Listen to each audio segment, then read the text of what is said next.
Are you paying attention to this TNA I kept trying to pay per pull it view that's up, and going on right now? nothing was coming up. But I know Zillify 2 got revealed. Is that what you're about to say? Yeah. No, I was gonna say I know AJ is fighting tonight. JC Jane just won, so she has both belts now. I was watching NXT the other day, and they brought that up, and I'm like, yo, I think JC Jane's about to win this match. Like, like I feel like because I don't like how WWE keeps stealing all these fucking TNA belts, bro. I thought I thought for sure that she was gonna lose because Trick was the first one to win a TNA belt, so I like thought that they were gonna go the other way, but At first, I felt that way too, until I saw what was going on Tuesday, and something just was like, ah, man, I think she's actually gonna win this belt, bro. Like, because it seems like Masha is already kind of like established, so the one who needed it more kind of was JC Jane, and I'm like, I can see why they would put the belt on JC Jane because now they're gonna get a lot of publicity out of her by having her on NXT and TNA. yeah. Where Masha doesn't I need to mean, bounce back and forth. She can stay on TNA. She could go after the belt again and still be cool. Like, with her holding both belts, the TNA belt just looks a lot better than the NXT one. And they like just redid this NXT one. TNA belts don't really look that good to me. Um, they kind of look like AEW belts. And I kind of get tired that Yeah, I these see shows that. have so many belts. Like these shows have those two shows have a lot of belts, bro. Like, Yeah. and yo, what episode is this? And I'm rolling. So we are back. It's NEO Wrestling episode 5. It's your boy Hey, NeekCinco. And it's your boy. Am I E pointing? Money Yeah, in I'm the pointing the building. What's right up? Yes, way. sir. And I got the right direction point on the first try.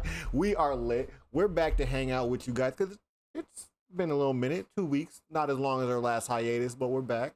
But it's been an interesting last week or so in wrestling. Some good events, some nice surprises, some not so good news, and Yeah. other things. Though we're gonna get it rolling. We hope you guys have been enjoying wrestling, but we are gonna start off with some talking about WWE Evolution, the women's only Absolutely. pay-per-view. And I think it deserves a couple minutes because, in my opinion, this was a really good event. Yeah. And I'm pretty sure the women know that they kind of got to show and prove, but they kind of, I'm not gonna lie, the women kind of always steal the show. Absolutely. Yeah, I I think I agree with the sentiment that this is probably the best like wrestling like PLE of the year so far for the company. Um, as far as like in a like big picture sense, like I would definitely say this or Elimination Chamber. Just as like as far as like what that particular show just meant to the road to WrestleMania. Um, but this I feel pretty comfortable saying was like the like best like wrestling show that I think WWE has had so far this calendar year. Yeah. I won't lie to you. I was paying attention to most of the matches, but there was definitely matches that my brain kind of turned off on. I'm not gonna lie, where I was like there in the moment, but I wasn't really like taking everything in. Like one of them, for instance, was like Jade Cargill Naomi. I'm not even gonna lie, my brain kind of like went and started like looking at my phone and stuff during that match because You weren't you weren't locked in for that? come on, man, we knew how it was gonna go. Like that I was know, but that was probably the most predictable match of the night, honestly. it So was predictable, but I like still wanted to see it. That was one of the ones. I mean, talking like thinking back to when they had their first match at WrestleMania. Like I was talking about like at the like time like wanting to see more matches from them. So I was excited for that one, but Well, the reason why I kind of faded off of that is because the matches we got, I won't lie, I'm not too big on the build from WrestleMania to this event. And then when it came down to the Friday prior to this, and is it Adam Pierce who came out and made the announcement that night?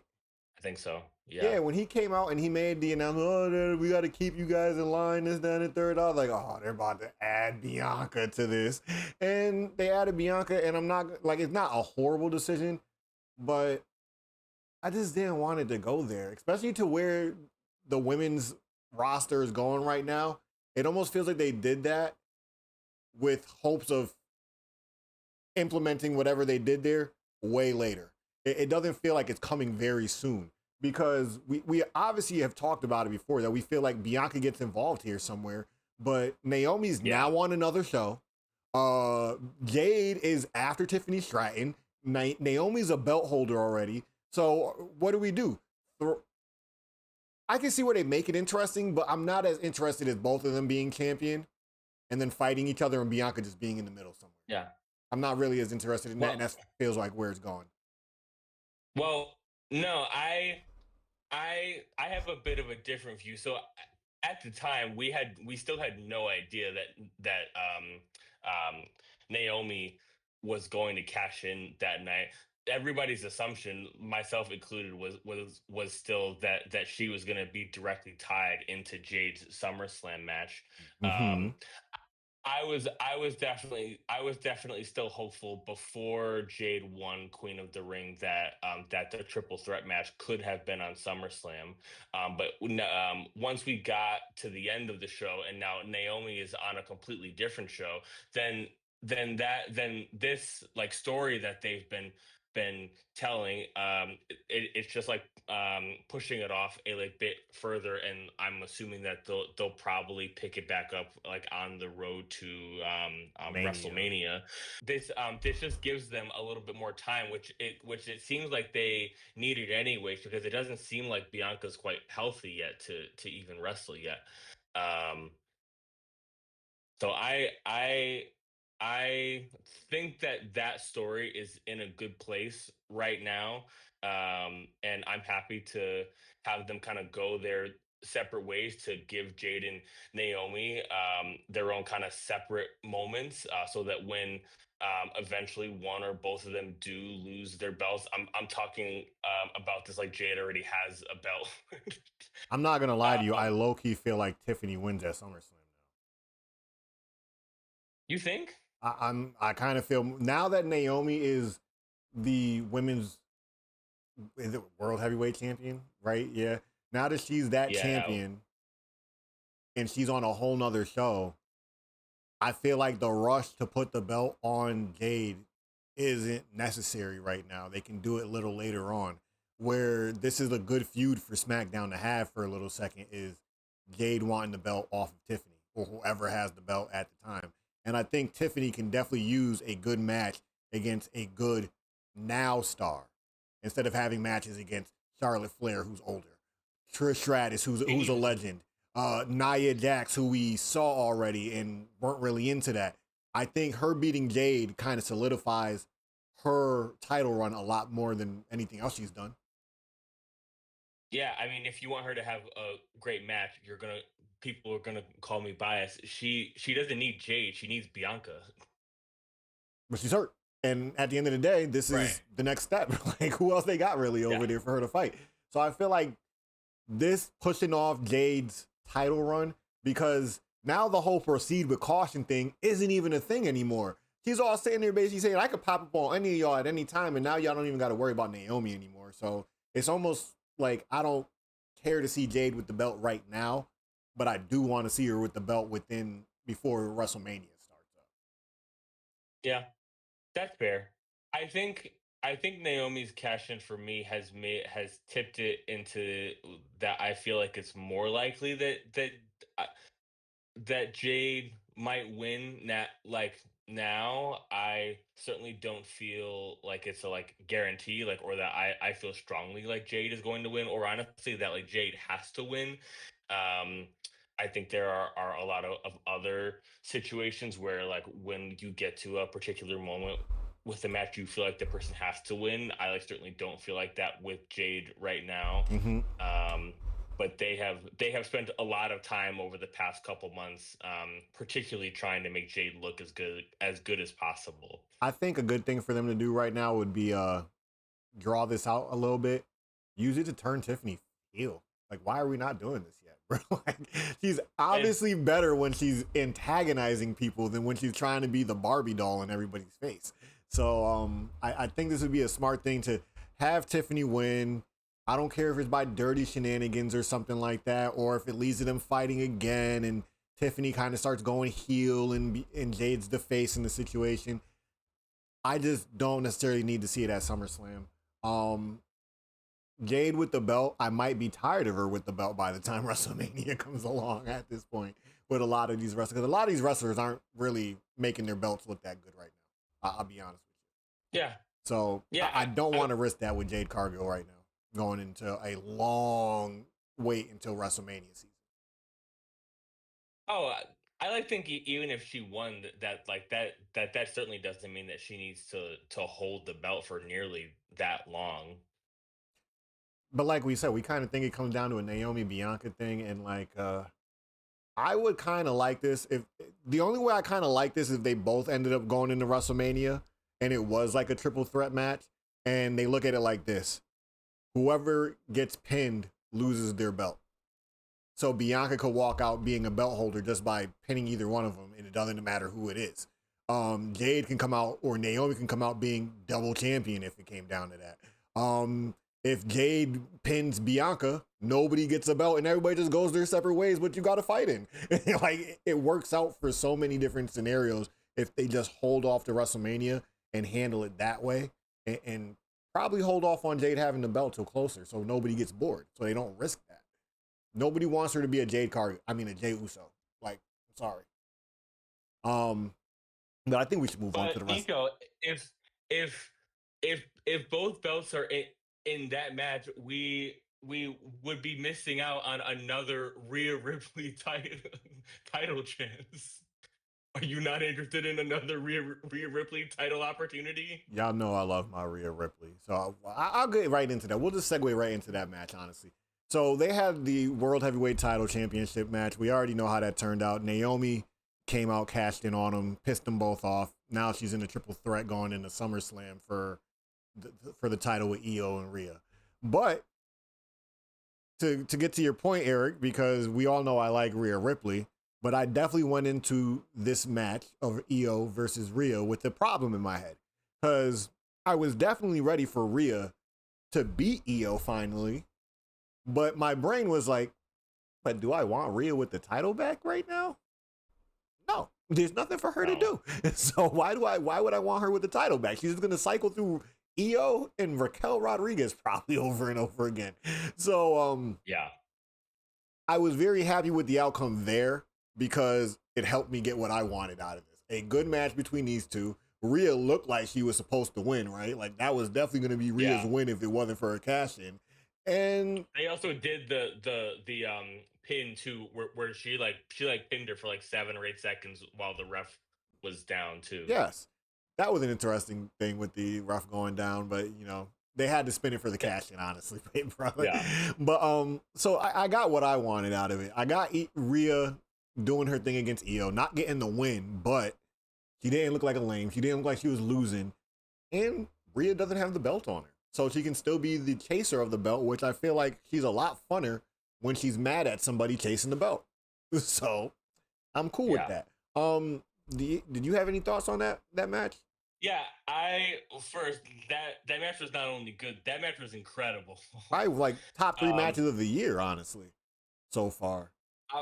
my like I think my frustration with the storytelling and the booking of how we got to this match is completely separate from what the actual match was. And these are clearly two of the like best in the entire division right now. EO can put on a wonderful match with pretty much anybody, but this match was definitely special. Um, I also am a huge Rhea Ripley fan myself. It's just the um the repeated uh thing that they keep doing of having her just whine to the person that has the belt. I'm like, I'm honestly still a little annoyed about how she got into the match at WrestleMania. Not because I didn't want her in the match, They just but handled it boringly. Bianca wins Elimination Chamber and has to earn her opportunity, and then Rhea just says, "No, I'm in the match too," and then we do that for a couple weeks, and then she's just in the They match, set it and up then horribly. and then the people are booing Bianca, the person that earned the match. Well, she's the least favorite in that match. Sorry, that's your favorite, not everybody's. But Rhea, what they did wrong in that situation is they had it right in front of them, and then they totally decided to use a different route to get Rhea in there. All they had to do was have Bianca legitimately cost Rhea that fight or get her DQ'd. So Rhea had a legit reason to be like, I've never lost my opportunity. That's Bianca's fault. But they decided to go with the I'm gonna just whine to Adam Pearce and write my name on a contract that my name's not even on. Yeah, Like, and they made her look, and they made like a Rhea look crybaby. dumb because Bianca didn't do it. Yeah, exactly. Like, yeah, she interfered in your match somewhat, but like she didn't actually cause you to lose. And if WWE just decided to handle it in that situation where Bianca, even if she didn't mean to, caused Rhea to lose, then boom, you had your triple threat. But they just Yeah. decided to be sloppy with it for some reason. I don't know. I know the writers probably thought of that too, and just like, no, it's too basic. Let's not do it. Like, no, do that. It works. Like, But I don't mean to sidetrack completely off of Evolution, but my point in that was in that they are continuing in this cycle throughout the year of Rhea saying that she wasn't the one that got pinned or it wasn't her fault, so she's gonna keep getting like match after match after match, which like clearly she should be in the championship picture like continually, but they're not putting a whole lot of effort and thought into why, like the like reasoning for why she's still here and why nobody else can get a turn. you know, And that's the more frustrating part for me. he's kind of in the same boat as Drew McIntyre. They're just handling her lazier than they're handling Drew McIntyre. Because Drew McIntyre kind of does the same thing. Oh Like, man, but his works.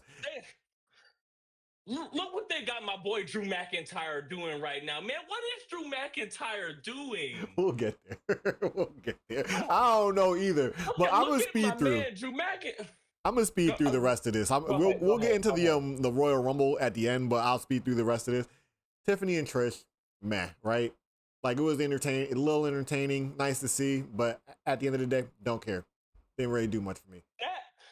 That honestly was one of the matches that once Tiffany got the title that like I really wanted to see, and they just put absolutely no effort into it. And I was like, man, like I wanted to see that on like with a like nice real like build to it like over like multiple weeks, like, and they could have had like a like When they real had the tag match that team match, like went like 15-20 minutes, and it was like it was a fine match for what it was. Trish still is awesome, but when they had the tag team yeah, match, they had it in their laps to do the heel turn instead of doing this stupid ass Jade, you have to wait because I'm giving an opportunity to my friend Trish Stratus. Like on some Bailey yes, shit, like my friend and giving an opportunity to my friend.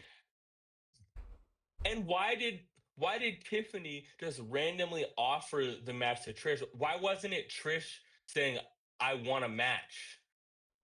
That didn't make any sense either. That's what I'm saying. It made it less interesting. So like the in-ring stuff was cool, but like at the end of the day, not a needle mover. Don't really care. Yeah. But like you said, when she got the belt, there were certain people who, if they were active, they needed to fight her because it just felt right. And I feel like the two were Trish and Charlotte, and they both happened. One was better than the other, but at least they happened. Yeah. So you can say that these Yeah. matches with the people who seem like inspirations to Tiffy are out the way now. So she can go be her own person. You can Yeah. stop making the comparisons and stuff like that. Becky Lynch, Lyra Valkyria, and Bailey. I'm actually happy that Becky won this match. I was cool with Lyra being the one, but if anybody other than Becky was gonna win it, I actually really wanted it to be Bailey. But I'm happier with it being on Becky because Becky's just good in her role right now, and they need to keep it that way realistically. That's the weird part about it though. Is like the really good heel females are all on Raw now, aren't they? Naomi, Becky. Because Naya's like the other side of the show, but like Nah, she's not yeah. like a major heel right now. Candice LeRae Yeah. is like right after her, like not a major heel. Like so Yeah. all the female action outside of the tag team division is probably going to be happening over on Raw. Well, Liv and Liv, but Liv is out. So Yeah, and she might not even be healed by the time she comes back, bro. With the way this story's going, yeah, she might be coming that's back fair. starting as heel, but quickly transition over to being a face. Um, Yeah. Finn Balor's messy as hell. Did you see the picture he posted on Instagram? Yes, I did. If I was Dom, I'm in there running hands on that dude right away. Right away. We're igniting this feud now, bro. Like in the middle of this AJ Styles feud, we're igniting this Dom and Finn feud because who the fuck are you, bro? You know that you what kind of W mans post a picture like that? No W mans does that. L mans. L Finn Balor, bro. Like We have only been waiting since last year's SummerSlam for this group to disintegrate. we're back at SummerSlam again. But JC Jane and Jordan Grace. Don't worry, Triple H. Take your time. I mean, Judgment Day's back on top again, so it don't look like it's going anywhere. But JC Jane, I'll skip over to JC Jane and Jordan Grace. I actually enjoyed this match. But I tend to enjoy a lot of the NXT women matches, honestly, even if they are on a show like this.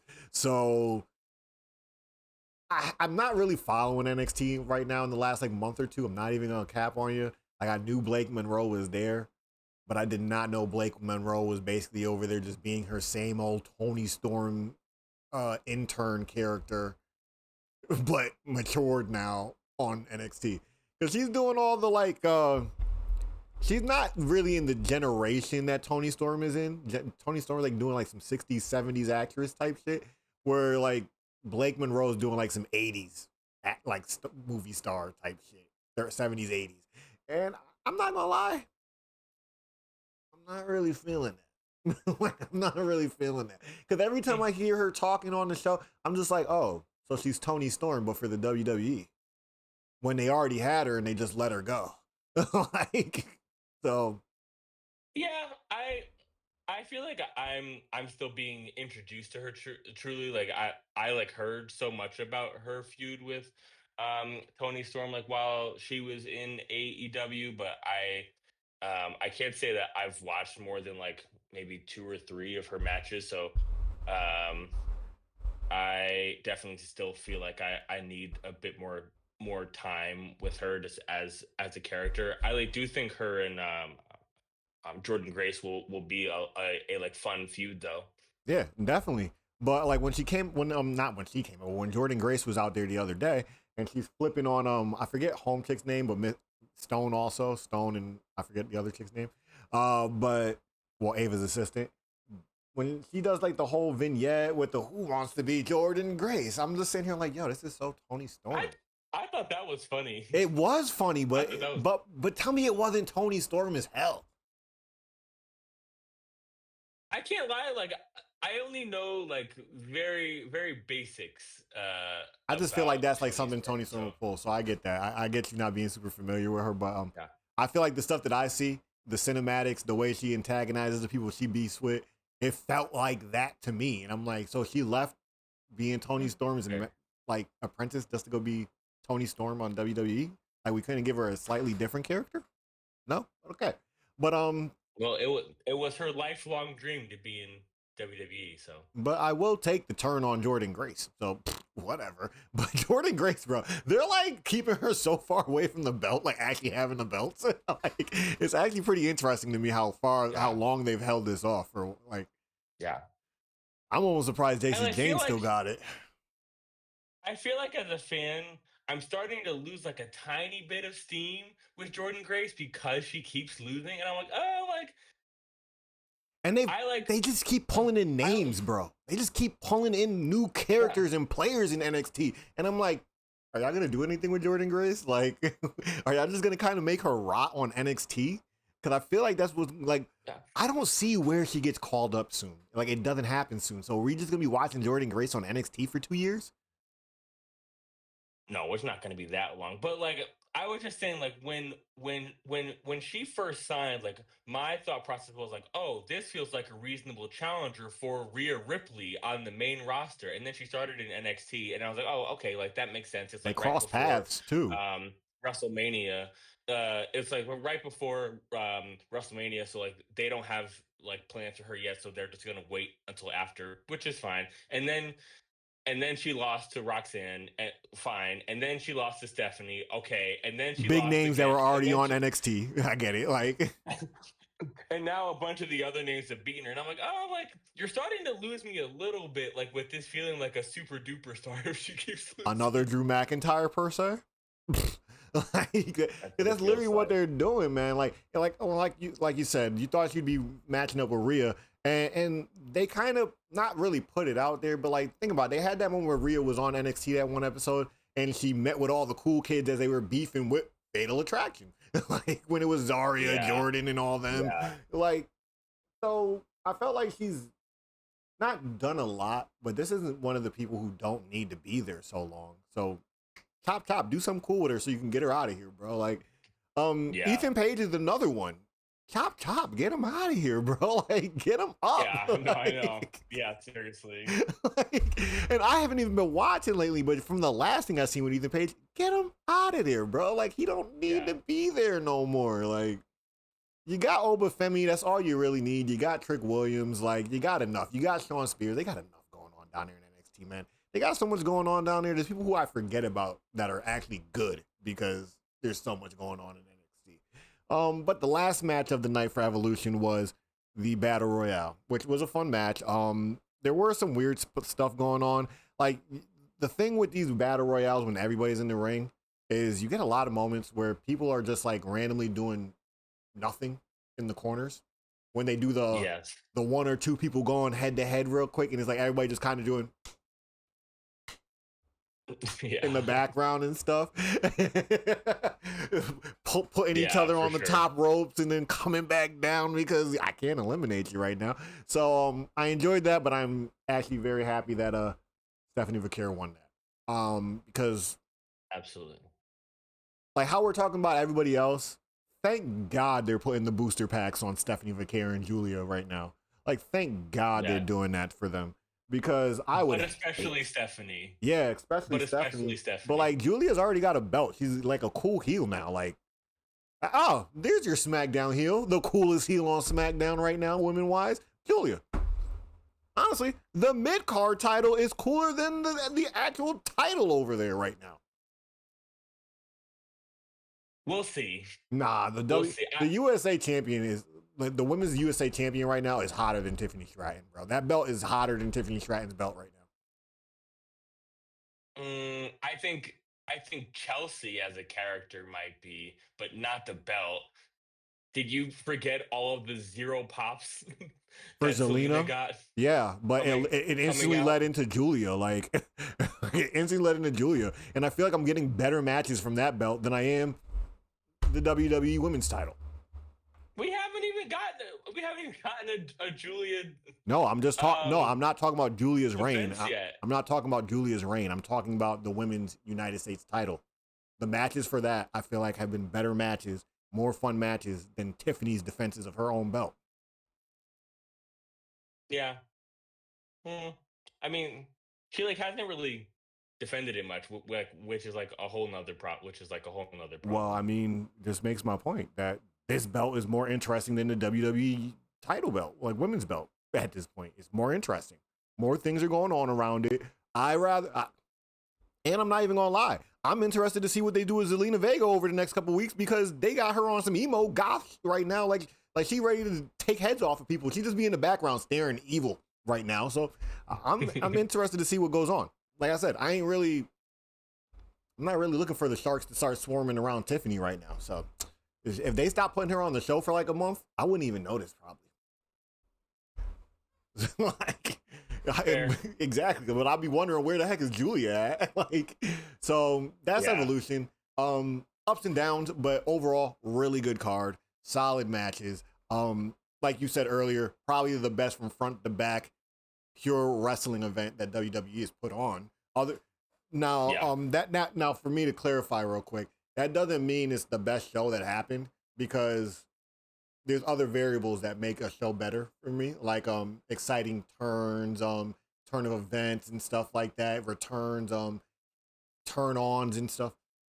So Evolution in the wrestling aspect, best show of the year. Just not the best show. I can't really think of what the best show is right off the top, but I know I've had shows where I was like definitely more entertained at like the outcomes or the surprise moments and stuff like that. But after that, how about we get into something else that happened that week? Was it Saturday night's main event? Poor Seth Rollins and his poor bad knees and ACLs and stuff like that. This is Seth. I know you said you probably wasn't gonna be around too much longer, but damn, your knees are trying to get you the hell up out of there fast. Because this is 2 knee injuries in like 2 years, bro. Like that's the crazy part about it. Because he hurt himself in the tag match, the Rock Roman Cody Seth match. Yeah. And now he's hurting it again, and I don't know if that's the same knee. I didn't look into it to see or anything like that, but I feel like this is the swat. It's like it sucks for the WWE because this is another big thing that they have to push off, and they kind of get them in bunches when it happens. Because like, look at this, you just lost Liv, almost messed up your Evolution show, and now you're about to lose Seth Rollins. Not really messing up your SummerSlam show, but he was gonna be there, obviously. For sure. But my question for you, like we do with half the things that have happened so far, kayfabe or real injury right now? Because it feels a little weird, don't it? I think I'm still holding out hope. They're doing like a publicity run about this injury. Like, what are we doing? Yeah. Becky also just posted on her Instagram today a video of him on crutches, which like I think people take that as more confirmation. And I also say, well, Becky's also in on the show, so like that clearly could be strategic as well. People, you could be kayfabbing the fuck out of us right there, right? Yeah, I know. Right? But they need to put them together since they're both heels. Like I'm waiting for that. Like if one of them go face before them two get together, because Becky literally talks about that being her husband. Like Seth don't really do it, but like Becky definitely brings it up, so we know they're a thing. It's not like Trick Williams and Lash Legend when they had to like slowly like introduce us to the fact that they were dating.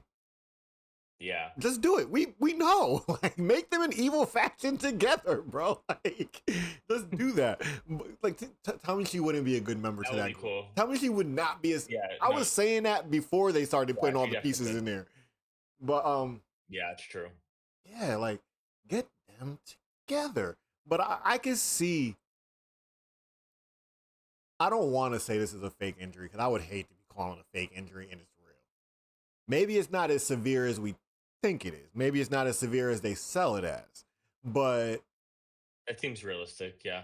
I just feel like we're getting a lot of stuff that's circulating around this injury, and we normally don't talk about injuries that much in the WWE. Like, yeah, it happens. And they're not saying what it is. They're not saying what it is. They don't want to be clear about nothing. They're being super vague. We're getting timelines on how long Seth can have the cash-in suitcase and like that. So we're turning it into a storyline thread at this point, and that's where it gets weird for me. If he is injured, you know, it would be really stinking cool. You might have said this But you know what would be really singing cool? Just having that boy limp out there and cash in on somebody at SummerSlam and then just be MIA Yeah. for 3 months, bro. Like, I'd even take that, bro. Yeah. Like, realistically, whoever he would do it to, the show does not need the belt to be good. Like, I'll tell you that. Yeah. Neither of these shows are required to have the belt for it to be good. There's enough going on. Yeah, I don't know. I just feel like that this really sucks for the writers and all that for WWE and Seth Rollins himself if it is a real injury because For sure. I'm tired of that. But this is the stuff with sports and stuff. You got to be ready to pivot. And stuff like this makes me a lot more interested for the show that they're about to release. Unreal or whatever it is, the behind the scenes stuff. Yeah. Because Yep. like, yeah, I don't want things that are gonna break the kayfabe because which I don't think is gonna happen because I seen somebody say that they think the show is gonna mess up kayfabe, but like I think the fans are gonna do a good enough job of keeping that solid and stuff like that because like look at how we treated Dom Mysterio for them to cheer when he got the title. They don't even boo this man anymore, bro. Like we were doing that. Yeah. Like I think I said it in a video before. We were doing that because that was part of the story, bro. Like we as the fans were in on that. Like so I think if Yeah. there's other things that need to be kayfabe that get spoiled through this TV show, we would still continue to be fans and just go along with the ride that they're taking us on. So that's where Yeah, I Dwayne think doesn't so. get us. That's where Dwayne the Rock Johnson doesn't get us because he says things like just enjoy the ride. Like, dog, we will. Give us good stuff to ride on, bro. Like you giving me a shit Oh, ride and telling me enjoy the ride. I don't want to start ranting about Dwayne. Oh, okay. So I don't know. Do you have any comments on Seth Rollins and his injury? Anything deeper? Just that I definitely it is incredibly early to be thinking about WrestleMania next year. But I like very tentatively in pencil was kind of really hoping that next year was going to be the Seth versus Roman like one-on-one match at WrestleMania. And so if this is a real and significant injury, then that probably Got a good puts amount of that time. timeline in jeopardy. We got a good amount But of time till WrestleMania though, so we never know. But I like that you bring him yeah, up because that's where I wanted to go next because we talked about this and we were not expecting Roman Reigns before SummerSlam at this point. It was feeling really bleak for that. And I almost think that this was a pivot. I do have two scenarios in my head that could have been going on with Roman. One where he was planning to come back, and the other one is a pivot. My first scenario where it wasn't is I think him, CM Punk, and Jey Uso were meant to fight the faction as a whole. Braun, and Seth. Because that's a banger, honestly. That's a banger. yeah, And my mindset was that every one of them kind of being at odds because Jay and Roman have never actually pieced it out. They're just cordial because they're family. CM Punk and Roman Roman are obviously at odds. Roman Reigns Will not Roman apologize. Reigns never said Roman Reigns never said sorry to Jay. Yeah, and honestly, I'm fine with that. If we can stretch that out for like 4 years, do it. Why not? Shit, have him apologize in The only 2029, and we were like, "Oh, it finally the happened!" Like, the only thing Roman did was stare at him and go, "Yeet." That was it. no, that shit was funny as fuck. That's one of my favorite moments since I came back to wrestling. But so my other scenario is that this is literally just a pivot. Seth Rollins got hurt, and they're like, "Hey, big dog, we need you to come in and save the SummerSlam show, and we're gonna put you with either CM Punk or Jey Uso, and you're gonna fight the Bronze to save us." And he gracefully came back because he had the free time. Like that's what I think is going on here. I don't think that was a plan from the get go. I think I think the match probably had to be adjusted. I feel confident. I mean, over like nothing and like nothing concrete, but I feel pretty safe in my belief that it was always expected that he was going to be a part of the SummerSlam show. So I don't think I necessarily feel like it was a pivot to have him be in a match, but they like certainly probably did need to adjust the match with with Seth being hurt. I personally, um, one, am certainly excited to be able to see him wrestle. I at this point I think would be a lot more intrigued in Roman one-on-one matches than Roman tag team matches. But nonetheless, I'm happy that he's here. If we're looking a little bit outside of the storyline, the fact that we know that he and Cody actually need to go on a little bit of a break right after SummerSlam to go film that Street Fighter movie I'm makes seeing a lot me. of weird things about that because I'm also seeing because I seen Cody was casted for Guile apparently, but I keep seeing that that's not who's casted as Guile. So I'm hearing that Cody Rhodes ain't even in that movie. Like actually, I'm hearing that's just rumors at this point. So, but I know Roman is actually Yeah, supposed to be in the movie. I don't know the character names, but I do Guile is the believe, and I saw that Guile's that the guy was in the green confirmed that tank he was. top with the hair that stands up. That's the same color as Cody's hair. That's who Guile is. If you Gotcha. know the characters by face and stuff like that. Roman obviously is a villain. That's his character. His character is a villain, and I actually think that's a phenomenal casting for him. Honestly, I hope they CGI him just a little so he looks a little bigger because Yeah, Akuma ain't no little dude, bro, and Roman ain't no little dude, but Akuma is like freakishly kind of big. Um, gotcha. but to kind of reiterate my thing, I don't know. I just felt like SummerSlam and Roman, this build is too small. And that's why I feel like it just wasn't planned to go this way from the get go. That I feel like this was probably like Roman might have been taking SummerSlam off this year. Just so when he comes back afterwards, it would have been huge. But I don't know. Something about it just feels a little off. Like that was not in the cards, and Roman is only here to save the day. I feel like that is all that's going on right now. Let's do what we did the other day. Let's talk about his shirt real quick, man. You got it as OTC because WWE has it as OTC. They did, Oh, bro. Yeah, go ahead. Go ahead. and I've seen other people say it's OTC also.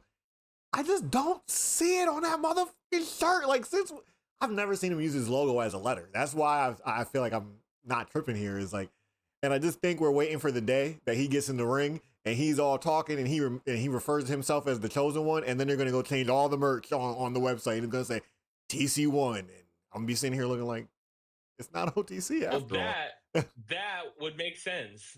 Yeah, I think they're just doing that That because would right make now, sense. as of right now, storyline wise, he's still technically the tribal chief.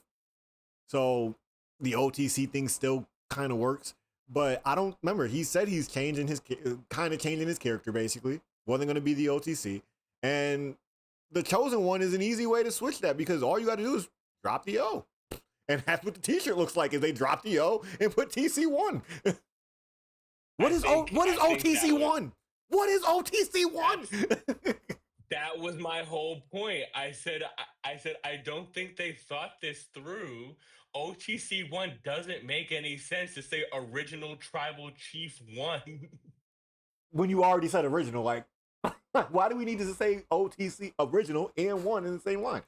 And that's what was my whole point. I think WWE is just putting a guise over it until the actual reveal of the name, the tribal chief. I mean the chosen one. It's kind of like Seth Rollins' faction. I don't think they're putting merch out anywhere because which they don't have a name. Like they don't have a name, and which is which is such a fumble. Like, what are you doing?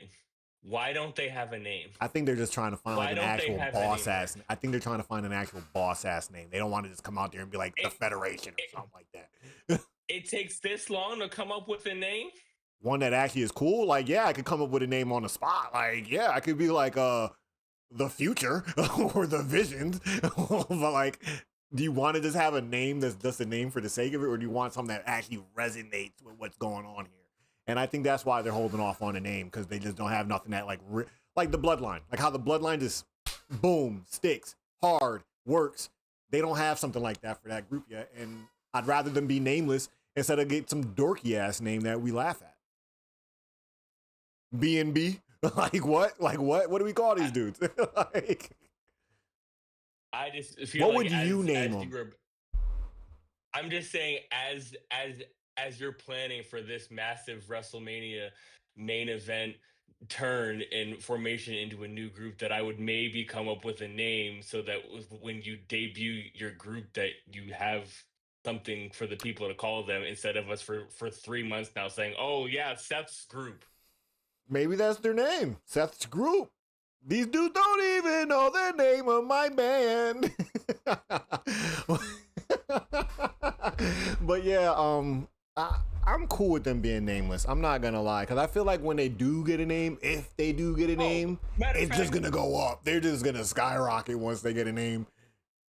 can I say one more thing about this? Actually, this actually has been kind of bothering me about this. One, they don't have a name, but also two, they're still coming out to Seth's music, which the company clearly I knows mean, the is one of bloodline the came out fans. the Romans music forever. No, but listen, no. Listen though, but you know that that's one of the fans' favorite songs to sing. So if this is supposed to be this like massive heel turn for Seth, and Seth even said it in one of his promos to like start Raw. He's like, "Y'all are confusing as hell because when my music hits, y'all sing, and then I get into the ring and I start talking and y'all boo. So y'all are confusing the hell out of I'm me." not gonna lie, I actually like it that there's some heels that we cheer for right now, because I think it just makes it an interesting dynamic. Like we're choosing the evil. And I think that's cool as the fans, that sometimes they're choosing the evil in this scenario instead of just going with the good guy every time. Because let think about this. John Cena, for instance, through his time, he was basically a face. Just because he was a face didn't always mean he got cheered. He got booed a lot. So why can't the same be for heels, where just because somebody's the bad guy in a situation, you can't rock with them? Maybe you get what they're doing. Because, like, yeah, Seth is now starting to do villain things, but when he first formed this group, the only thing they did that was fucked up is they jumped Roman, like, and CM Punk. That's about the only thing they did that was fucked up when they first made the group. And then Bronson Reed came in there and they kind of been just causing chaos ever since. So I like that they are a group that the fans get behind and they want to cheer them. It almost makes them feel more iconic. It's almost like when the Bloodline would come out and everybody would get in the middle of the ring, and when Roman will put that hand up, you see everybody in the crowd putting that hand up, acknowledging their tribal chief, even though they're the villains. So I'm okay with it. Yeah, no, I mean, I think that that's an awesome example of like, you can certainly like root for the heels. I just feel like uh this was supposed to be like a more defined like change in Seth's character and Seth's motivation.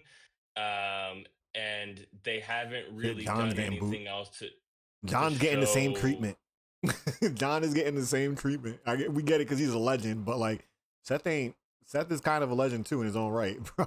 So I can't really be too against it or anything, or have any ill feelings about it, because it happens, bro. Like the Judgment Day was like not getting booed. Dom was getting booed. The Judgment Day was not getting booed. So Yeah. I fuck with it, man. Like, and like I said, I think when they get their name, because I think they're eventually gonna get their name, and they're gonna kind of take off. But I am concerned with what's going on with Braun Breaker right now, because he already seems like he's in a questionable state with the group. Not necessarily against them, but like he's almost like there's more than this out there for me. And There is.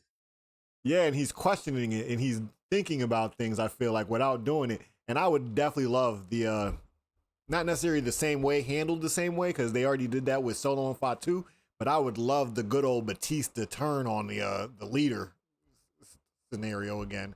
Um Yeah. I'd like it if they either put the belt on Braun somehow, some way, and Seth comes back and he ain't happy about it, or if Seth came back and then when he's finally defending his title, Braun Breaker is somehow the #1 contender when he's finally cleared it from injury. And that would be funny because Seth Yeah. would probably go in there and be like, "So you're gonna let me win, right?" And he's like, "Yeah." And then he goes out there and spears the hell out of Seth. So like that'd be funny as hell, bro. Like, so I'm concerned just because I'm wondering how much of this is affected by Seth Rollins' injury. If this is something that they were planning to do with Braun Breaker already, or are they trying to figure it out week by week now that Seth is gone? But But yeah, that's all I got for that group right there. And honestly, like, yeah, I think that's it for Roman Reigns too. Like, I think I covered all that. Do you have anything more to put in on that? Let's see. For Roman,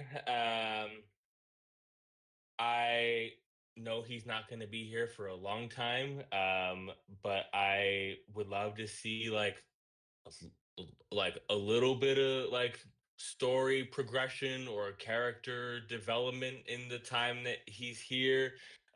Like that can be him like clearly showing a like actual healed and repaired relationship with Jay if it needs to be that, like, or if it's a like more clear or like new version of his character, like we were saying before, of like if he like drops the um tribal chief moniker and goes into something else. I just would like it to feel like while he's here that it feels like there's a purpose for why he's here and not just because it's SummerSlam. I know that's is sometimes asking a lot for him, but it would be nice.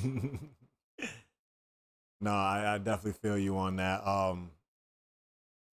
You know, to go back to the TC thing, I think TC1 being the chosen one fits so much better. Hold on. I think TC1 being the chosen one fits so much better with what his theme song sounds like right now. His entrance music. 100%. 100%. Like the tribal chief goes with the old bloodline version of his entrance music, where this just feels more prestigious, where his new theme song sounds way more legendary than what the tribal chief sounds. But let's move on. Let's get into what we see so far from SummerSlam. I'll throw it over to you. Is there anything that you're trying to see on SummerSlam that's not already there? I would love for Bailey to have a match. Would love for her to find a way With who? onto the card in general. I truthfully wouldn't. I don't expect her to get added back into the match with Lyra and Becky. But if she did, I would certainly be okay with that. This also could be a scenario where she doesn't have a match, where she doesn't wrestle a match, but she's a part of that match, like something like potentially like I got it. costing Lyra the match and aligning with Becky or something like that. I got it. But okay. They should have Bailey beat up Becky before the match, and then she takes Becky's place, just like WrestleMania, just to get back real quick. Fuck it, why not? Squeeze her in. That would work, but then it wouldn't be a championship match. Fuck it. It would just be a one-on-one. Whatever. Whatever. Who cares? And it just fuels the fire between these three even more, because Lyra's gonna look at her like, serious? Again? You're interfering in my shit? And then Becky's gonna be like, you're interfering in my shit again? And then guess what? Round 2 on the triple threat. And somebody else beats Becky this time. I will take that a million times over for SummerSlam, just because it happened at WrestleMania, honestly. So I'm trying to think, is there anybody who I would like to see at SummerSlam who's not there? Not Sami Zayn. We said it the other day, my boy LA Knight does not have anything going right now. So I would love to see that, because the guy is too over for him to not be getting better things, bro. Like, he's over on Raw now. Don't give AJ that title. I'm almost expecting AJ wins on. I don't think officially. Yeah, but he's there too much now, bro. Like, he's not even on SmackDown the last month, I feel like. And I get you. You're right, because he's not officially over there. But they need to just throw him over there and put him in the IC title picture. Like, realistically. I mean, yeah, we've been saying that since the last draft that we wanted him to go to Raw. Like, so let's go from what we want to see, because I'll say the last name that I can think of is I would have loved to see if there was some kind of build for Karrion Kross after his performance at the last event. So I wish there was. We're not gonna get it though. I know we're not getting Karrion Kross. If we get Karrion Kross, then it's gonna be against Sami Zayn. Yeah, and that's exactly why I don't want it, is because I don't really want to see Sami Zayn, honestly. I'm not interested right now. You know what would be cool? If Judgment Day didn't interfere in Dom's match, being petty because it's Finn and JD, and that sets off the, like, you guys don't even help me out anymore type shit. But Karrion Kross comes out there and interferes. Just because he's been bothered. Because remember, was it not the person before Sami Zayn that he was bothering, AJ Styles, and they never really did anything with that? It was. And they never did anything with that. So, like, run it back. Yeah, like, that works. Yeah, come out there and bother AJ Styles. Let's get ourselves a big old fatal 4-way after SummerSlam and get Dom, Karrion, AJ, and LA Knight in the picture, baby. Give me the match. If it happens, I need like $5 from somebody. One of you viewers, just know if that happens, I need $5 for being a good storyteller right there, because I think I wrote the script. But yeah, so let's start getting into the matches. We'll get this one out the way because I'm a little upset with this one, just like you are. Okay. Randy Orton, Jelly Roll versus Drew McIntyre and Logan Paul. Why? How? Randy, what have they done to you, my boy? We were just talking about the Chosen One. Maybe they can't use Chosen One because Drew McIntyre is supposed to be the Chosen One. And look how they're treating Drew McIntyre. The MVP of 2024, they got him in a tag match with Jelly Roll. Yo, low-key, I didn't even really think about that, but you're right. He's definitely the male MVP of 24, bro. Like, I feel like the year before that was Dom. Dom and Becky were the MVPs that year, like a 23. And then at the top of the year, he was supposed to be the Bloodline Hunter, and then they said, nah. You know how upset I am that never actually came to fruition? I know, I am too. Like, that would have been so interesting to see the two bloodlines beefing with each other, but like every week Drew McIntyre is just picking one of them off from either side of the group, so he's like just in the middle of a blood feud, pissing both sides off. Like, I would have so loved that, bro, but nope. They keep doing weird things with Drew McIntyre, but you want to know what it is? They keep doing weird things with Drew McIntyre because when they need weird things to work, he makes them work. Like, I'm not gonna lie, this match is probably gonna be good. This match is probably gonna be a bang, but we're gonna look back and be like, they had Drew McIntyre in a fucking tag match against Jelly Roll.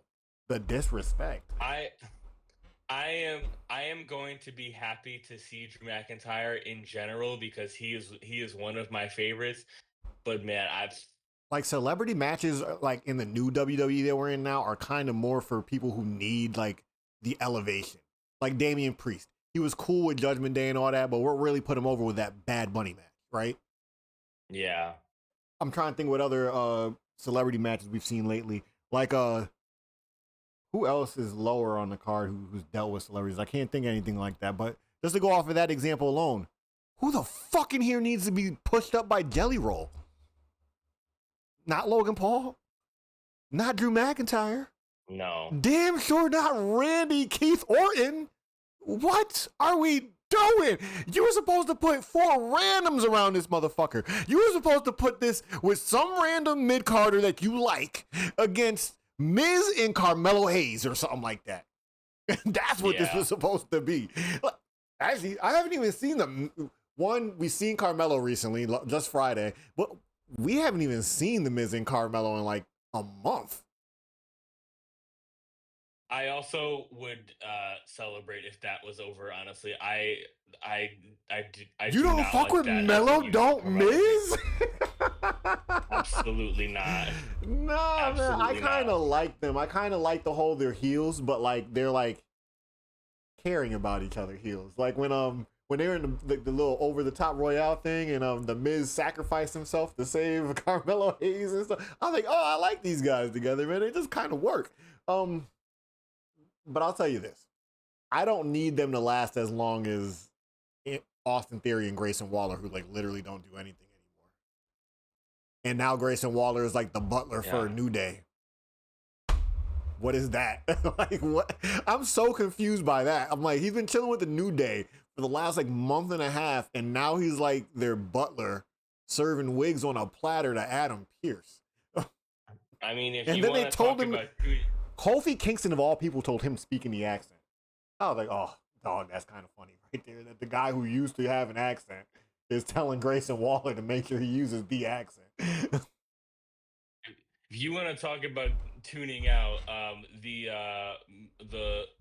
Raw men's tag team division, when I'm watching Monday Night Raw, when I see those segments come on, Yo, when I see the New Day, bro, I'm like, anything but this, bro. What? I'm honestly the New Day heel turn. It has its funny moments, but it's not working overall. I'll tell you that it is like so far from working, but it does have its moments every now and then. yeah. Raquel, Drew McIntyre, to get back on track. Drew McIntyre was supposed to be WWE champion at some point this year. Look where we are at SummerSlam with Drew McIntyre.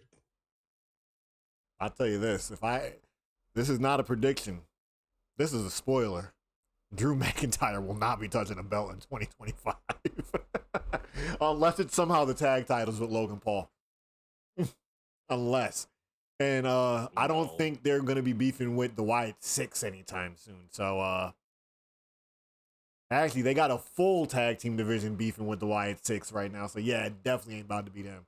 But on to a cool tag team story that I'm actually digging right now. Charlotte Flair and Alexa Bliss.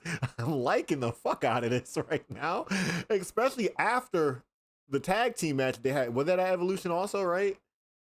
It was, yes. They didn't even have that on the match card that I was looking at. That's why we didn't bring it up, because it wasn't up there. So Ruka's a fucking animal. I love So Ruka and Zarya also.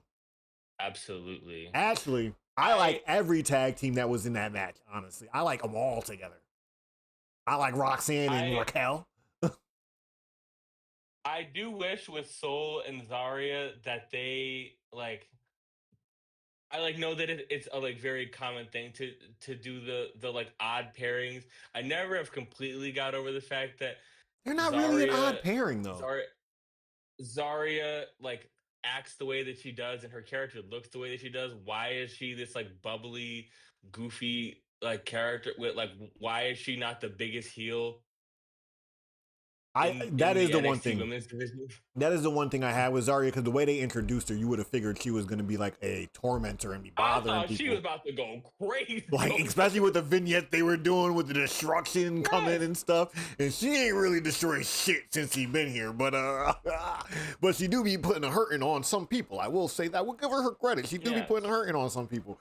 But yeah, Zarya, I'm not gonna lie. I enjoy Zarya, and I'm not gonna act like I don't like her in this character right now, because she's still brooding, but it's more like a Sol Ruka is bringing that out of her, and not even just the person herself. Is Sol Ruka, the character, is bringing that out of Zarya, the character.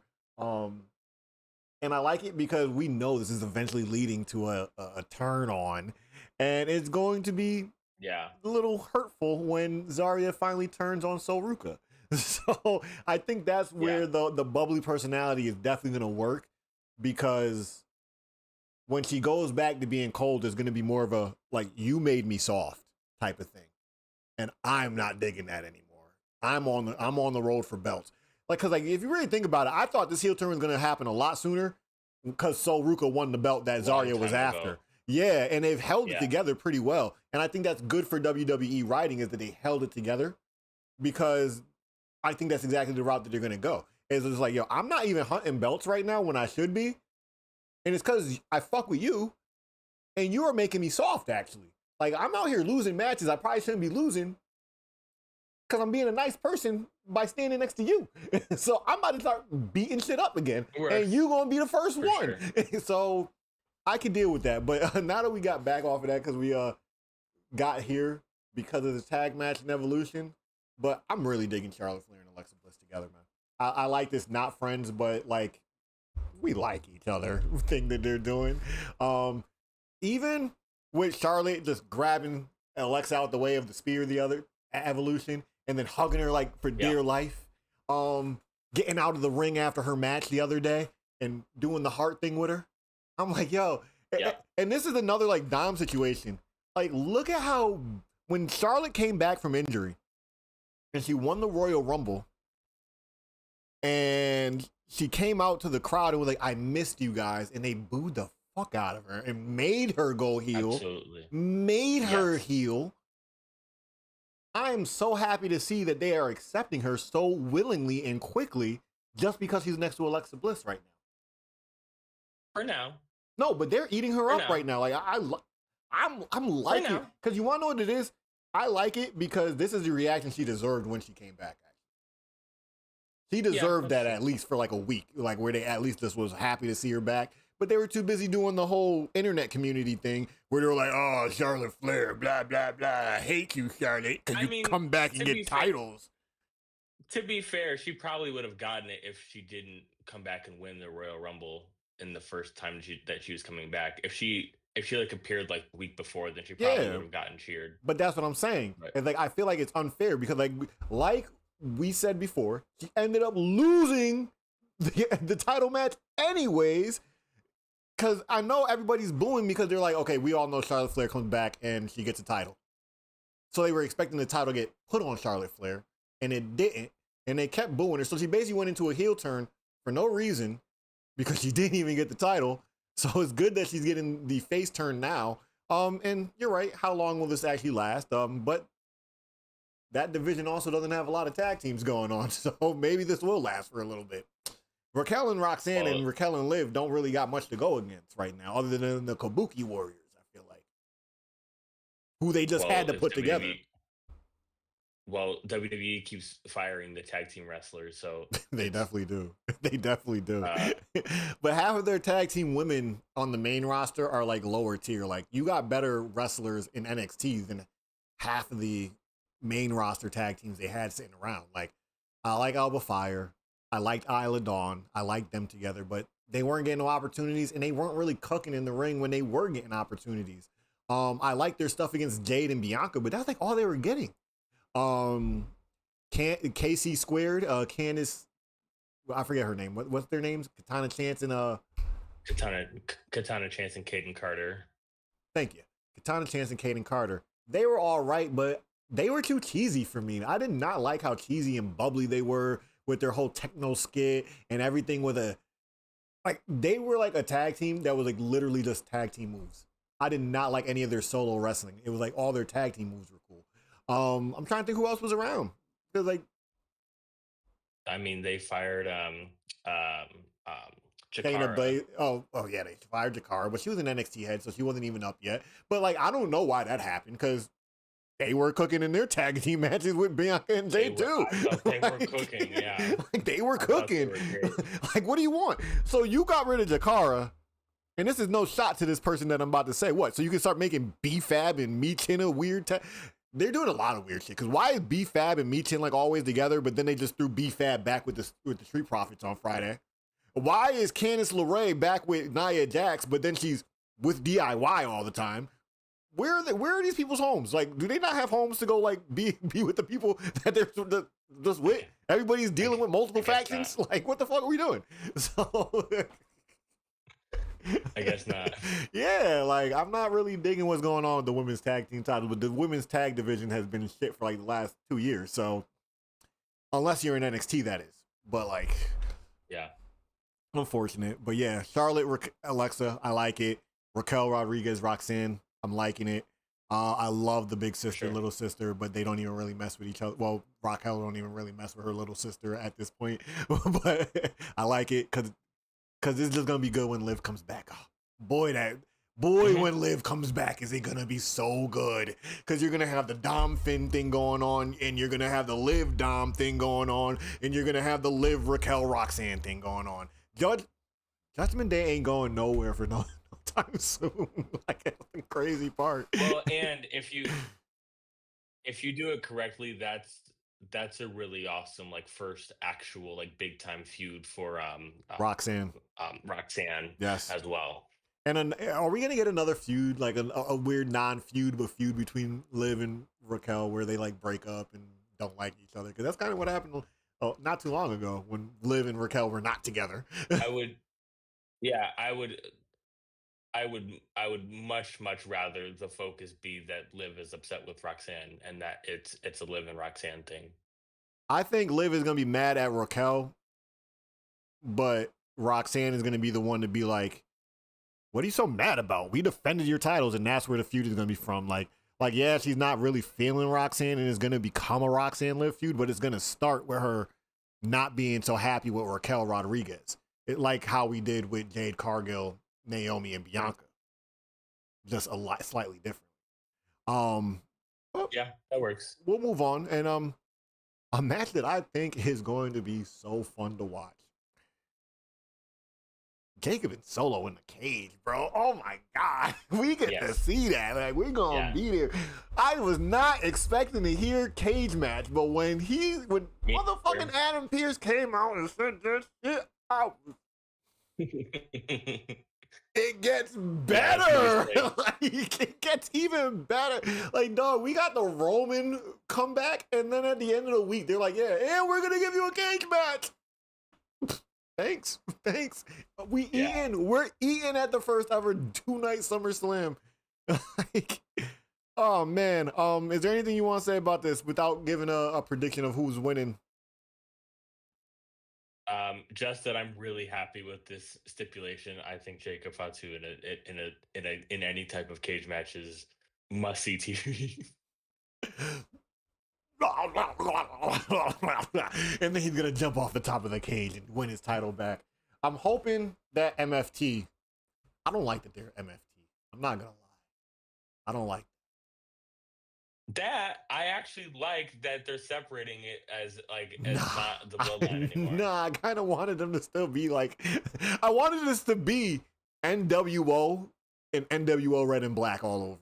I wanted it to be this, like where it was like Solo's bloodline. It feels messy. It just feels messy. You want to know why I like this? Because Roman don't really got a bloodline anymore. They're more like we just connect when we need to type of thing, and I thought that was fine. Like just right. So it's and there is no bloodline, and there is no bloodline right now. So like they could have kept it. But that I feel like is limiting Solo in the group's opportunity to actually make a name for themselves. If they just keep calling themselves the Bloodline, then I'm gonna keep thinking, wow, that's not Roman. The only reason why I'm okay with the MFT is because one, it does kind of have a nice ring. It does have a decent little ring. MFT, My Family Tree, blah blah blah. Essentially still the Bloodline. But JC Mateo is not of the Bloodline, so it makes hella sense why he is not the Bloodline anymore. Like, yeah. So, and this is the same thing they would have had to do if Bronson Reed didn't get hurt back in the day and he ended up staying with this group. If he ended up staying with that group, they probably would have had to do the same thing and change the name into something else because he is not of the bloodline. But yeah, I'm definitely excited for this. And I think I was saying this earlier. The United States title, the mid cards are kind of cooking right now. I'm not going to lie. At this point in the year, I feel like the mid cards are a little more exciting than what's going on with the main titles on the roster. I am a little more interested in. I'm a little more enjoying. I won't say interested. I'm a little more enjoying the buildup of Dom and AJ, and compared to the non-buildup of CM Punk and Gunther. And I'm very interested in Jacob Fatu and Solo's business more than I am John Cena and Cody Rhodes' business right now. So like the mid cards are and we just talked about the women's mid cards. Like they're kind of holding WWE down right now as these guys in the middle. So keep cooking, fellas. We got 4 more matches. We'll breeze through them real quick. Triple threat for the women's title. I think that is going to be an absolute banger. Absolute banger. Naomi, Io, Rhea. Do you have anything you want to put in on that? That's all I have for it. Naomi better win. That's all I have to say. Yeah, Naomi's winning. Naomi better win. Sorry, we put out I put out a prediction right there. Naomi's winning that. Excuse me. That'd be a good slot for Bayley. That'd be a great slot for Bayley, honestly. If he came out and interfered and made a heel turn. and aligned herself with her BFF Naomi? I think if they're gonna do that, I would rather her align with Becky.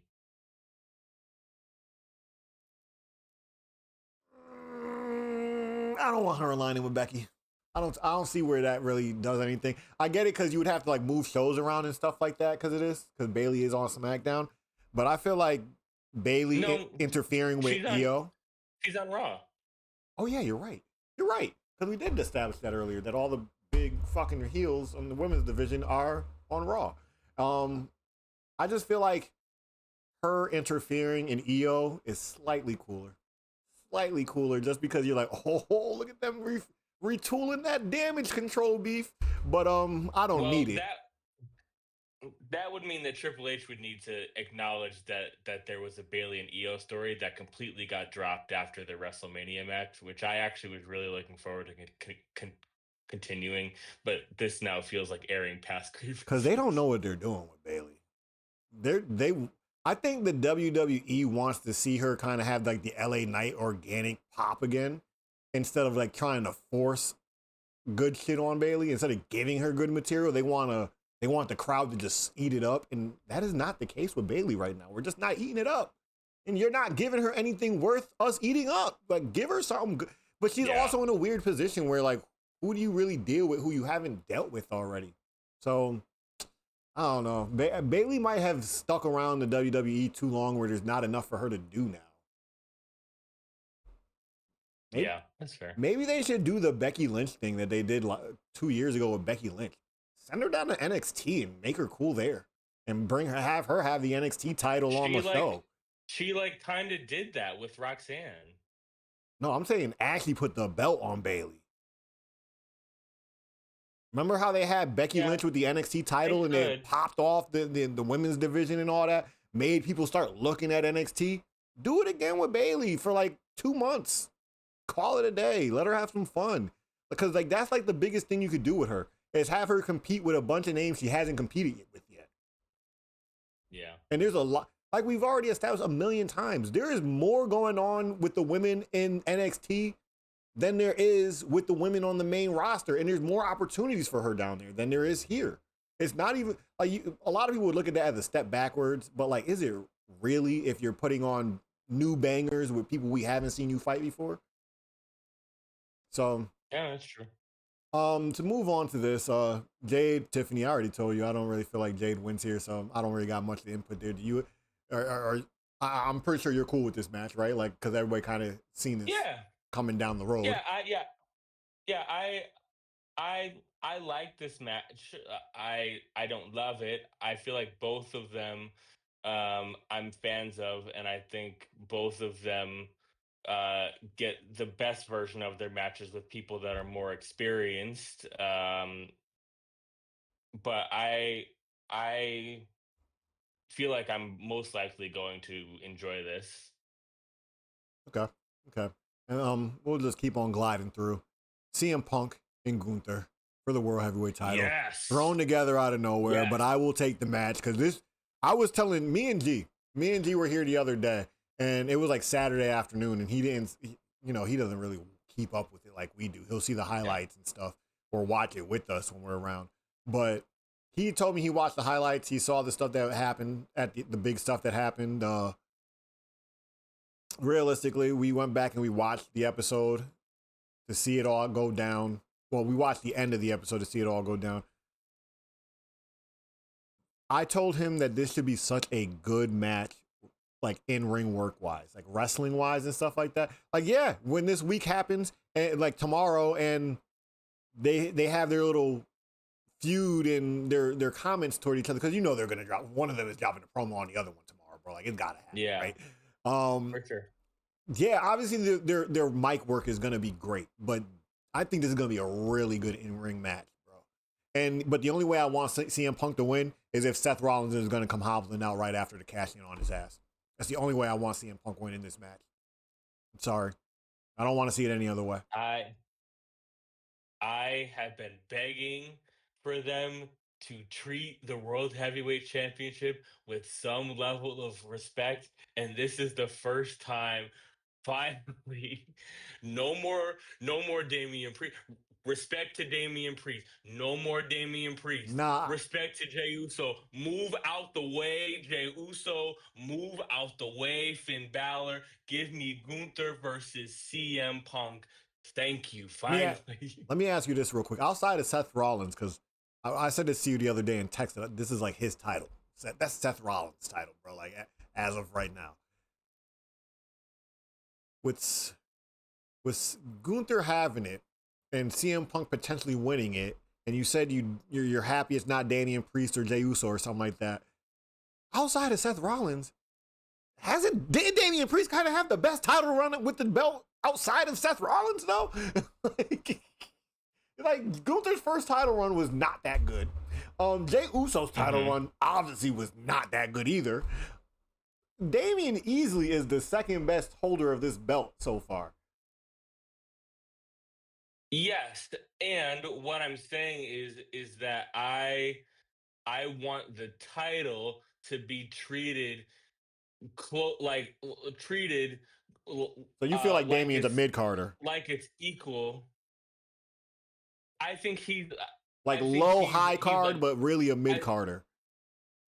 yeah, like yes, like he is a like weekly show like main event level star, but there's a big difference between where Damian Priest is and where CM Punk and Seth Rollins and Roman and like there's like a clear level above him that I I You have have been Gunther saying there. this for months and and I feel like we have felt a bit differently about it. I have felt like this title has been so underserved for a Oh, long I time definitely feel like it too.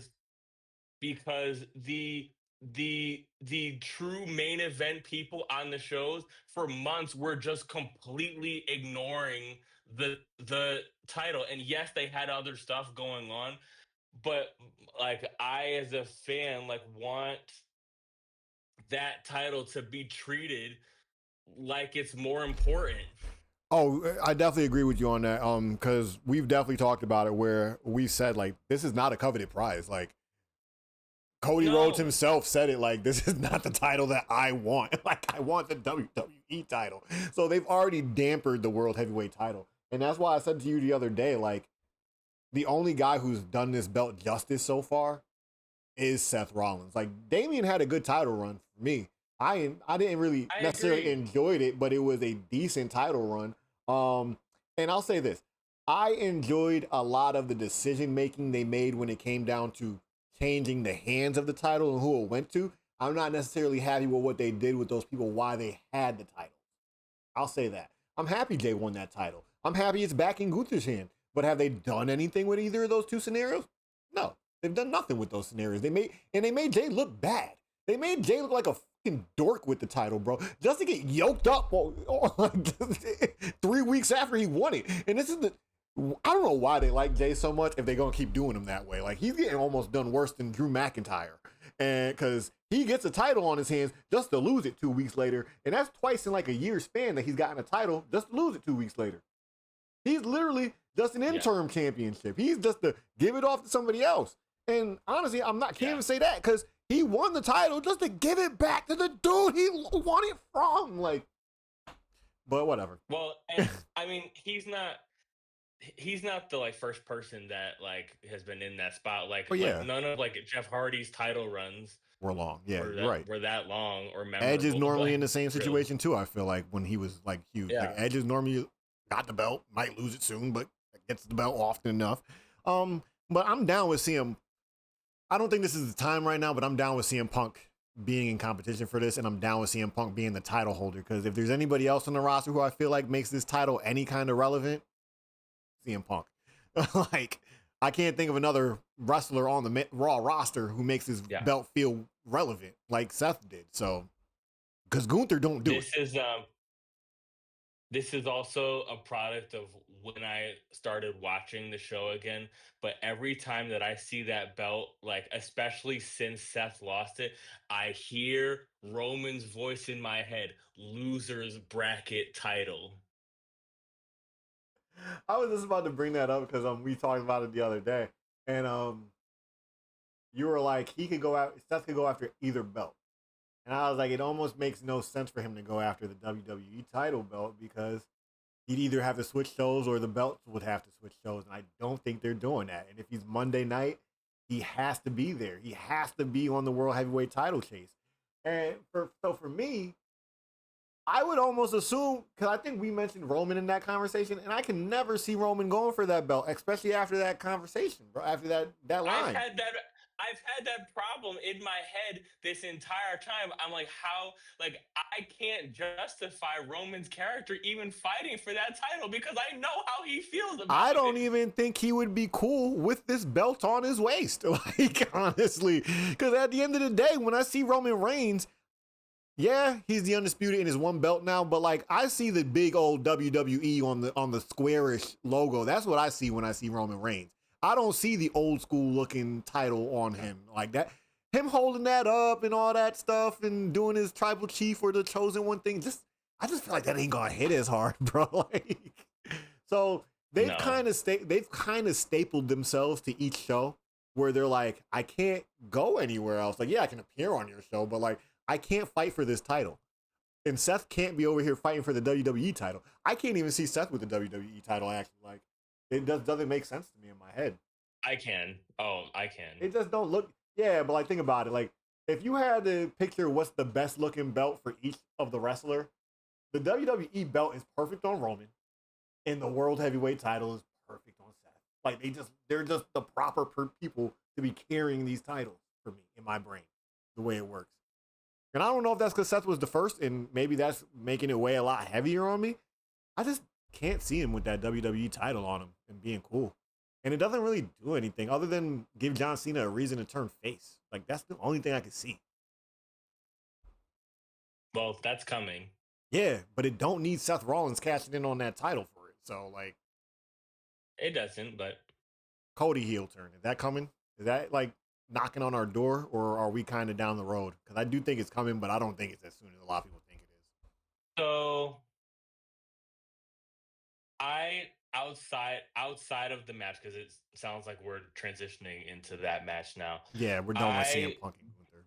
We're not doing I as a fan right now don't feel like I need Cody to be a heel at this moment.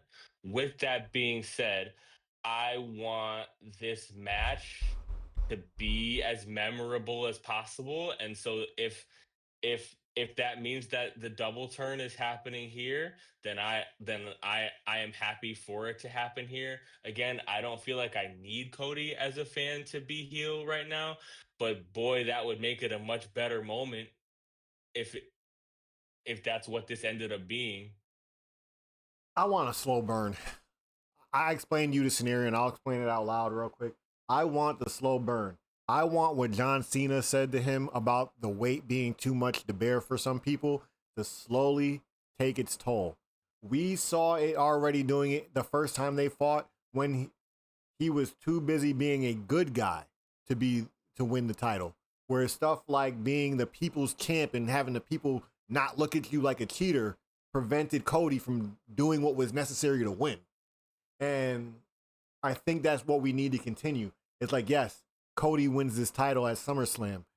Maybe we get a John Cena Cody 3 on like a Saturday night main event or a Monday night or a Friday night or something like that, just to like put the bow on it.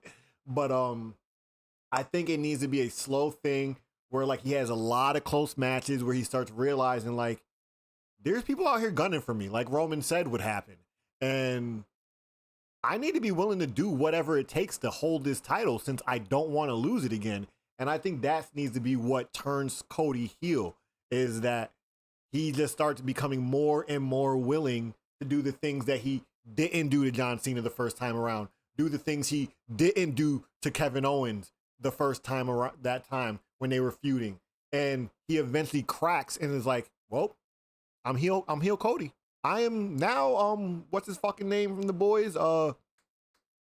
Homelander. I am now Homelander Cody. Homelander. Yeah, I'm now Homelander Cody. And that's what I would want. I don't need it to be like how far is WrestleMania? Like 6 months? Seven I maybe? mean April. April, yeah. So we can trickle and drizzle and leak until WrestleMania and make it happen there or somewhere near there. But like, it would really come down to the scenario that Cody's going to be in at WrestleMania. Like, who? Like, if you had to call a name out right now, who do you think Cody fights at WrestleMania? Right now, if you just had to throw a name out there, I would love to say Drew McIntyre, Randy Keith Orton. But we all see how that's been going. Yeah, I mean, that's not a bad shout, but like, think about it. Who else is there unless unless Jacob Fatu just has a super boom before WrestleMania? Rewind. Right now, my guess for Cody would be Punk. At Mania. Because they've been teasing that for 2 years now. They've been teasing that and Randy for like 2 years now, bro. Yeah. So either one of those work. I mean, any of that works for me. But I will say though, heel Cody versus face Roman for the belt does do a lot for me. I need to see more face. I need to see an actual face turn, and I need to see more. And I need them to build face Roman to that point first. So if they don't do that in the meanwhile, save it for the year after, because I don't want to see. You think he's gonna show up enough to? That's what I'm saying. To be able to see him change characters. That's what I'm saying. Like I need to see enough of him where like we're so full-fledged behind the face Roman Reigns that we now want Roman Reigns to win. Like that's where we need to be. I don't want to be in a position where we're just getting Roman Cody. You want the belt back on Roman? No, I don't. But I'm saying I kind of think we're like people are cheering for Roman now. People kind of always cheer for Roman. Yeah, so but I need him to be like, if the cheers, they cheer for Roman just because he's Roman Reigns. I want the like we're full fledged behind good guy Roman Reigns. Like they haven't cemented that Roman Reigns is a good guy yet. Like like think about it. He's been coming out here and helping people, but he's still like being a bully to people. Like he's still looking at CM Punk like, you little twerp, get out my face. Like he's still carrying that old persona that he was carrying before. I don't expect them to ever like have Roman fully like be like a like super clean cut like Cody or Cena. I don't mean for him to be super clean cut as a face. I just don't think the fans are like, hey, Roman is a face right now. Like he's almost in a gray area right now. Like on any given day, he's a different thing right now.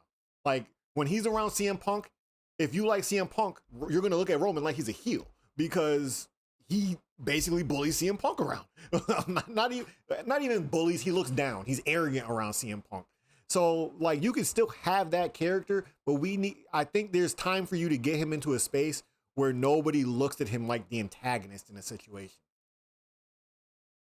Where now he can still be looked at as the antagonist in certain situations. Like, yeah, he's going against the heel faction, but like, it's not like you're looking at the face faction going against the heel faction. They're just two guys who kind of just are clashing right now, which is not irregular for them to do either. So I think we can get into a more face role, like a more prominent face role for Roman Reigns, where it's more obvious that he's in the face role. And Cody can get into definitely a more heel role. And that's where they should get that match going. We shouldn't just say like, hey, Roman is still Roman, but like, you know, he's the guy you want to win just because Cody went heel. Because for all we know, we might love Cody as a heel. Like, we might love this shit. I probably will. Exactly. And like putting Roman there, like, yeah, the matches are going to be good. I just don't want that. Like something about it just doesn't hit for me right now without Roman actually feeling like an all the way face. Not clean cut, but I'm just saying he doesn't feel like an all the way face right now. You still look at it and question things like when he helps up Jay, you're like, yo, but bro, you still ain't apologized yet. Like, like stuff like that. Like he's got nothing going but other than randomly popping up every now and then. I think that's the biggest problem for Roman Reigns. We don't have enough of him being the good guy to get behind him being the just good guy right now. He just pops up, does some shit, disappears for 4 months, and then pops up again. So like, and I think that's the problem right there. Well, I don't think that's changing. I know. But that's why I'm like, if we drag it out, like you have more time to build the case that he is the good guy. Like you get past the CM Punk stuff and all that stuff, and we get past this Seth Rollins stuff, and you can kind of just focus on him not being not being in these bloodlusted feuds with other people like CM Punk, who's also a face.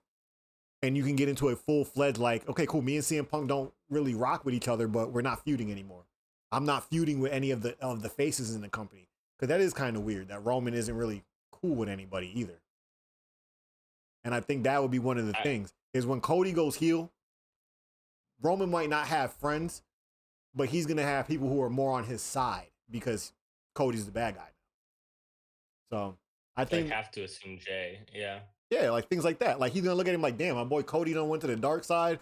I actually got to go join up with Roman again because he's actually the light side right now. Like, so yeah, I think we can build the fact that Roman is a face more and then get into that Cody Rhodes stuff. I think they should let Cody Rhodes kind of go on a tear as a face, as a heel for a little bit. And then out of nowhere, we're like, we've kind of run out of everybody and Roman has to come save the day now type of stuff. So. Oh, I definitely agree with that. I don't think that that they should rush into that, assuming that that's even what's happening with Cody. Honestly, they need to turn Randy heel and make Randy Orton be that final straw in the hat that makes Cody go heel. That this dude is willing to do whatever. He's willing to pump me in the fucking head for this title. He already tried to do it at King of the Ring, and then he tried to do it again for the title. I'm a heel now. That shit. We ain't playing by the rules. There ain't no rules no more when you playing with Cody Rhodes. And then you get into building that Roman Cody dynamic. So that's how I would do it. That's what I would like to see. But that is it. That's all I got right there. And that's SummerSlam. You got any more? I think that's it. Anything that's not on the card, surprise just any surprises that you are expecting or that you kind of have in your head, maybe one that doesn't feel as likely, but one that you're maybe hoping for. Batista returns. Psych, I'm playing with you. What? I'm playing with you. Yeah, see, that was a good one. I got a good response out of that one. I ain't really got nothing. Because other than somebody like LA Knight doing something crazy cool, that would be the only thing that's a surprise to me. I don't see Zilla Fatu just got announced at TNA, so obviously we're not getting that at SummerSlam. You never know, yeah. Hey, what else do we get, bro? What else is out there for us to get that will blow our minds, bro? I don't know. If we're taking general consensus, at least online right now, it would be Seth, a Seth cash-in on either belt. Is kind of either belt works. Either belt works, but the air. More world heavyweight. There's a pie in the sky conversation about The Rock always. Yeah, I had the thought the other day that it really is hype as fuck when his music hits randomly out of nowhere and you just weren't expecting it. But am I? I'm gonna get out my fucking seat. I might jump into the ring if his music hits when we're at SummerSlam. But after that, I ain't gonna be too excited because I know this guy's about to pump fake us like he's been doing the past 3 years. So yeah, maybe he's kayfabbing us into thinking he's a piece of shit, and then he comes on and he's like, "No, I'm fighting Roman." But he is not kayfabbing us. He really is just dicking us around. So. Yes. Yeah, he's really just pulling on our heartstrings and stuff like that. I don't think we see The Rock at SummerSlam. That's a highly doubtful thing for me. I don't either. I don't think we see the Rock at all this year. Actually, I can't see where we would put him in. I am holding out hope for the Seth thing though. How realistic it is. That's the one thing that I'm holding on to. If CM Punk somehow comes out and wins the World Heavyweight Championship, I would like to see a Rock appearance just for that, but not at SummerSlam, on Monday night or something like that. Just bother him. He's not coming back for anything besides Cody. No. Yeah, like it would be cool for CM Punk to have the belt and The Rock show up and like just talk shit. You know, them just have a talk shit fest for no reason. No, Don't line up a match. Don't tease me with so that because much it's not there. happening. Yeah. Like, don't even tease me with a match. Just let them talk shit, and CM Punk kind of tells him off and makes The Rock walk away with his tail between his legs and call it a day. That's all I need right there between CM Punk and The Rock. He'd be like, "Shut up, Dwayne." But yeah, that is it. I think we kind of wrapped it up. We got over an hour and a half of stuff here, but we did talk about a decent amount today. So, guys, anything we talked about, anything on your mind, let us know in the comments if you have any thoughts. If you're here watching, definitely share because I'm down to exchange ideas and see what you guys are thinking. Tell us what you thought about stuff like Evolution in the comments and stuff. Eric, you got any final words? Celebrate the never seen 17 world champion John Cena while you still can. Yeah, because we only got a couple weeks. We only got 2 weeks left. Yeah, I would not be surprised if they snuck this into a round 3 and like Cena won this at fucking SummerSlam, bro. Just to stretch it out. But I don't want it. Yeah, I don't need a third match with Cody. Yeah, I don't want it. Like, I let John Cena go do other things. Let Cody do some other things. And if whatever's going on in December, maybe we spin it back with the heel Cody face Cena just to get it out the way because Cody's going to win again. But, like, that would be a crazy send-off match. One more title match. John Cena face versus Cody heel with John Cena losing. That'd be a crazy send-off. In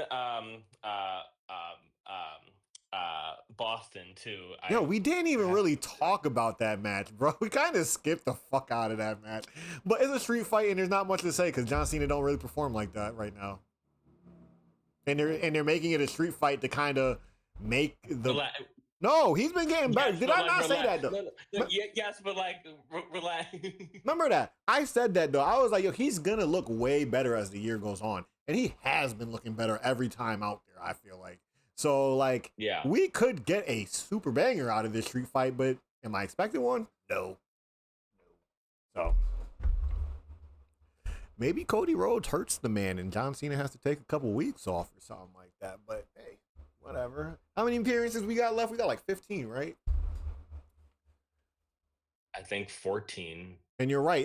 December, he is in Boston in December or something like that because they're having a Saturday night's main event out there, and that's like the last thing that he's doing. He's supposed to appear at. Well, it's probably, but I think we're at 14 right now. I have to assume that he's on SmackDown. Well, he did just appear he did just appear Friday. Coming week, right? So that's 13. SummerSlam would be 12. So I forgot to sneak that in there, but the whole Cody Rhodes not letting him not sign the contract was not necessarily heelish. I like that. It wasn't necessarily heelish, but it was like it's like one of those like, oh, you're getting a little dark, aren't you? Huh? Like, yeah, you're tired of the bullshit, ain't you, Cody? Ah, I see you. You're tired of people thinking you're just a nice guy and they can do whatever they want around you, huh? But yeah, so it's like 4 minutes after I just did the outro thingy, but y'all know the deal, man. Like, comment, subscribe, all that other good stuff if you're digging us. Like I said, drop your thoughts, and this is your boy NeekCinco. That's my boy. We out of here. E-Money, and we out of here. This is episode 5 of NEO Wrestling. Peace.